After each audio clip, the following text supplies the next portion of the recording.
এই রমজানে মজাদার একটি স্ন্যাক্স আইটেম আপনাদের সাথে শেয়ার করছি। একবার খেলে বারবার খেতে চাইবেন এবং বাইরের অন্য সব ভাজা পোড়া থেকে দূরে থাকবেন, বারবার এটাই খেতে চাইবেন, এতটাই মজার। আসসালামু আলাইকুম, স্বাগতম জানাচ্ছি কাকলিস রান্নাঘরে। চলে যাচ্ছি মূল রেসিপিতে। প্রথমেই আমি একটি বোলে ময়দা নিয়ে নিচ্ছি। ময়দা দিয়ে রেসিপিটা ভালো হয়, আপনারা চেষ্টা করবেন ময়দা দিয়ে এই রেসিপিটা করার জন্য। আমি 2 কাপ ময়দা নিয়েছি, পরিমাণ মতো লবণ ও 2 টেবিল চামচ তেল দিয়ে খুব ভালোভাবে মিশিয়ে নিব। এই মেশানোটা যত ভালো হবে আপনার এই স্ন্যাক্স আইটেমটি ততই সুন্দর হবে। নর্মাল পানি দিয়ে আমি ডোটা তৈরি করে নিব। তো প্রথমেই একবারে বেশি পানি দিতে যাবেন না, অল্প অল্প করে পানি দিবেন আর ভালোভাবে ময়ন করে নেবেন। তারপরে তো এরকম একটি ডো তৈরি করে নিয়েছি, আর খুব বেশি শক্তও না খুব বেশি নরমও না, এরকম করে তৈরি করেছি। তো আমি পুরটা তৈরি করে নেব, সেজন্য চুলায় প্যান বসিয়ে তেল দিয়ে এখানে দিয়ে দিলাম পেঁয়াজ কুচি, কাঁচামরিচ কুচি। পেঁয়াজটা বেজে নিয়ে এখানে দিয়ে দিলাম রসুন বাটা, আদা বাটা। তো দিয়ে একটু বেজে নেব। তারপর এখানে দিয়ে দিব মুরগির মাংস, আমি ব্লেন্ডারে মিহি করে পেস্ট করে নিয়েছি। তো দিয়ে খুব ভালোভাবে নেড়ে চেড়ে নেব, নয়তো বা একসাথে দলা পেকে যাবে। তো মাংসটা যখন একটু ভাজা হয়ে গেছে তখন এখানে আমি কালো গোলমরিচের গুঁড়া, জিরা গুঁড়া, গরম মশলার গুঁড়া, ধনিয়ার গুঁড়া, স্বাদমতো লবণ দিয়ে একটু মিশিয়ে নিচ্ছি। তারপর আবার জালের জন্য এখানে আমি শুকনো লাল মরিচের গুঁড়া দিয়েছি। দিয়ে সামান্য একটু পানি দিয়ে দিলাম যেন মাংসটা খুব ভালোভাবে রান্না হয়ে যায়, কোনো কাঁচা ভাব না থাকে। তো মাংসটা ভালোভাবে রান্না হয়ে গেছে। এখন এখানে দিয়ে দিলাম সিদ্ধ করে মেশ করে রাখা আলু। তো এখানে আমি মুরগির মাংস ব্যবহার করেছি, আপনারা চাইলে এখানে ডিমও ব্যবহার করতে পারেন।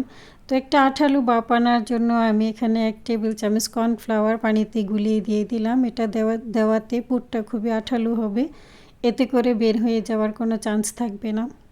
তো পুরটা রেডি করতে করতে যে মেখে রেখেছিলাম ময়দার ডোটা আরও সফট হয়ে গেছে। তো এখান থেকে আমি লেচি কেটে রুটি তৈরি করে নেব। তো আমি চেষ্টা করব পাতলা করে একটা রুটি তৈরি করার জন্য। তো প্রথমে আমি ময়দা ছিটিয়ে দিয়ে রুটিটা তৈরি করে নেব। আর রুটিটা তৈরি করে উপরে আমি তেল মেখে নিলাম। তেলটা দিয়ে উপর থেকে কর্নফ্লাওয়ার ছিটিয়ে দেব। আর কর্নফ্লাওয়ার দেওয়ার কারণে কিন্তু লেয়ারগুলো খুব ভালোভাবে বোঝা যাবে, চেষ্টা করবেন কর্নফ্লাওয়ার দেওয়ার জন্য।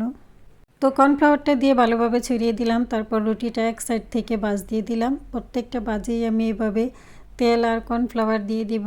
তো দেখুন আমি সবগুলো এভাবেই করে নিচ্ছি। তো 2টা ভাঁজ দেওয়া হয়ে গেছে, এখন আমি 2টা সাইড থেকে এইভাবে করে দিব।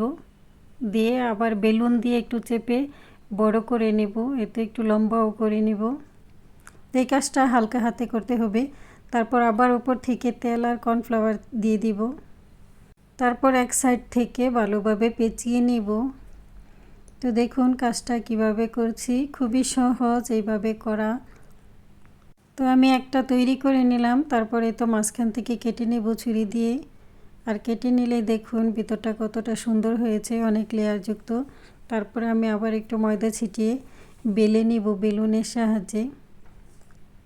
তো খুব হালকা হাতে বেলে নিতে হবে যেন লেয়ারগুলো বোঝা যায়। আর দেখুন বেলার পরেও লেয়ারগুলো খুব সুন্দর বোঝা যাচ্ছে।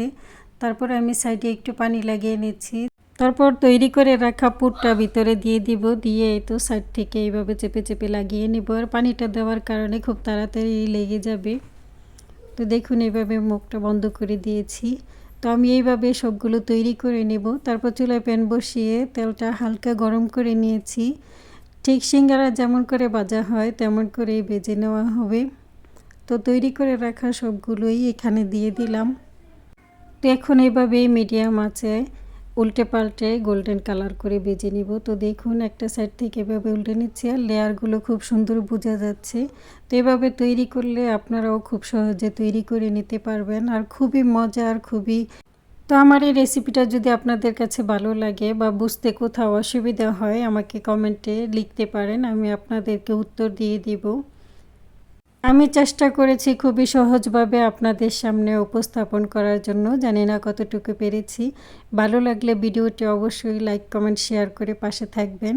তো এই তো আমি গোল্ডেন ব্রাউন কালার করে ভেজে নিয়েছি।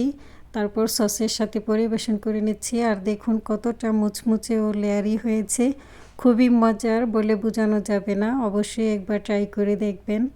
এই রমজানে আপনিও তৈরি করে ফেলুন। আর সবাই ভালো থাকবেন, সুস্থ থাকবেন। সবার সুস্থতা কামনা করে আল্লাহ হাফেজ।